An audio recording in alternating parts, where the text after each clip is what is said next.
Atos dos Apóstolos, capítulo 7. E disse o sumo sacerdote: Porventura é isto assim? E ele disse: Varões, irmãos e pais, ouve. O Deus da glória apareceu a Abraão, nosso pai, estando na Mesopotâmia, antes de habitar em Harã, e disse-lhe: Sai da tua terra e dentre a tua parentela, e dirija-te à terra que eu te mostrar. Então saiu da terra dos caldeus e habitou em Harã. E dali, depois que seu pai faleceu, Deus o trouxe para esta terra em que habitais agora, e não lhe deu nela herança, nem ainda o espaço de um pé, mas prometeu que lhe daria posse dela, e depois dele a sua descendência, não tendo ele filho. E falou Deus assim, que a sua descendência seria peregrina em terra alheia, e a sujeitariam à escravidão, e a maltratariam por 400 anos. E eu julgarei a nação que os estiver escravizado, disse Deus. E depois disto sairão e me servirão neste lugar. E deu-lhe o pacto da circuncisão, e assim gerou a Isaque, e o circuncidou ao 8º dia. E Isaque a Jacó, e Jacó aos 12 patriarcas. E os patriarcas, movidos de inveja, venderam-o a José para o Egito. Mas Deus era com ele, e livrou-o de todas as suas tribulações, e lhe deu graça e sabedoria ante Faraó, rei do Egito, que o constituiu governador sobre o Egito e toda a sua casa.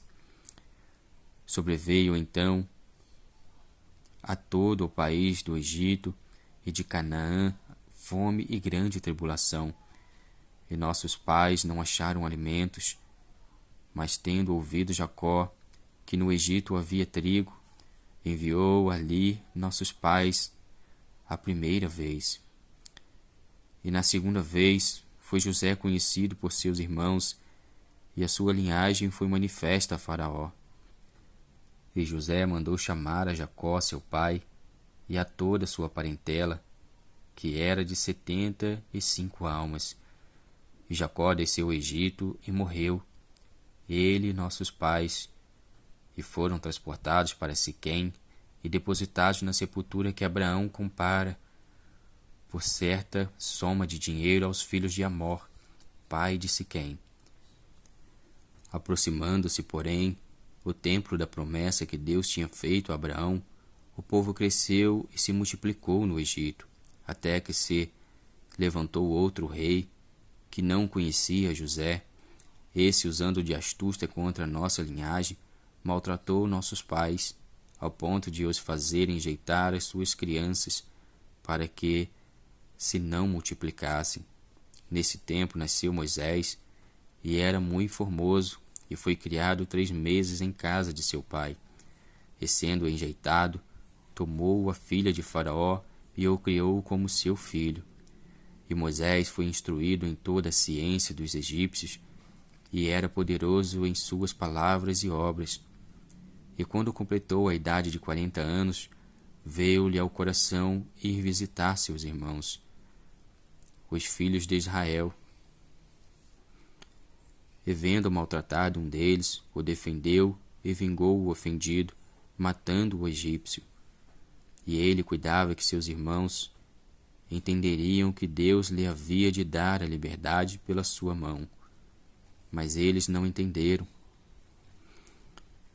E no dia seguinte, pelejando eles, foi por eles visto, e quis levá-los à paz, dizendo: Varões, sois irmãos, porque vos agravais um ao outro.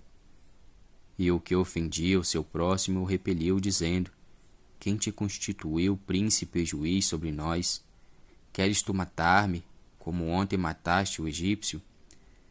E a esta palavra fugiu Moisés, e esteve como estrangeiro na terra de Midian, onde gerou 2 filhos. E completados 40 anos, apareceu-lhe o anjo do Senhor no deserto do monte Sinai, numa chama de fogo de uma sarça, de um sarçal. Então Moisés quando viu isto, se maravilhou da visão, e aproximando-se para observar, foi-lhe dirigido a voz do Senhor, dizendo: Eu sou o Deus de teus pais, o Deus de Abraão, e o Deus de Isaque, e o Deus de Jacó. E Moisés, todo trêmulo, não ousava olhar. E disse-lhe o Senhor: Tira as sandálias dos pés, porque o lugar em que estás é terra santa.